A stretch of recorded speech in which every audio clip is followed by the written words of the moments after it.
లేఖనము ఎలా ఉండమంటుందో, ఎలా చెయ్యమంటుందో, ఎలా మన మనసు ఉండాలో అలా ఉండటమే బాప్టిజము, రక్షణ. పాత జీవితాన్ని విడిచిపెట్టి కొత్త జీవితాన్ని, అంటే వాక్యం ఏం చెప్తుందో దాన్ని చెయ్యటానికి నువ్వు సిద్ధపడటమే నూతన జన్మ.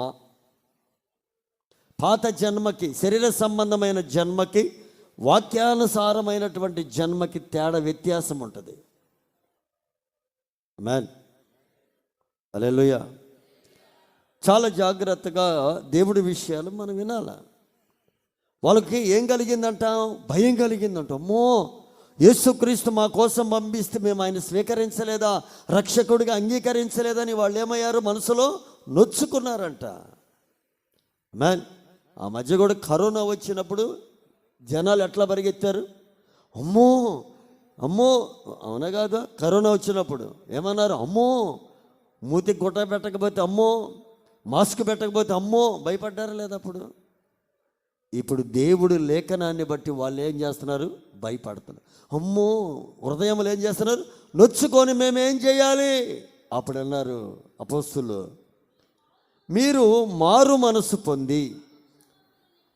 ఎందుకని మారు మనసు? పాపము క్షమించబడాలంటే నువ్వు మార్పు పొందాలా, మారు మనసు పొందాలా. నీ మనసు మార్చుకోవాలా, నీ ప్రవర్తన మార్చుకోవాలా, నీ ఉద్దేశాలు మార్చుకోవాలా, నీ మాటలు మార్చుకోవాలా, నీ చూపులు మార్చుకోవాలా, నీ నడవడికలు మార్చుకోవాలా, చివరికి నీ బ్రతుకే మార్చుకోవాలది. ఆమేన్. సమస్తము నువ్వనేది మార్చుకొని దేవుడి లేఖనానికి నువ్వు అప్పగించుకోవటమే మారు మనసు. ఆమేన్. చాలామంది ఈ పాస్టర్ గారు వెళ్ళిపోతారులే, వచ్చే పాస్టర్ బల్లారాధనీయకుండా ఉంటాడని పాపము ఎదురు చూస్తున్నారు. పాపం దేవుడు మిమ్మల్ని దీవించి మరి ఆడికి తీసుకెళ్తాడు, మీకే తెలియాలా. ఆమేన్.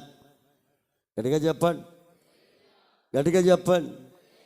ఎంతమంది మారినా లేఖనం మారదు. పాస్టర్ని బట్టి కాదు నువ్వు భక్తి చేసేది. ఒకప్పుడు 5వ తరగతిలో ఉన్నావేమో, ఇప్పుడు 10వ తరగతికి వచ్చావు. మళ్ళీ 5వ తరగతికి వెళ్తానంటే మూర్ఖులు అంటారు మనల్ని. ఆమేన్.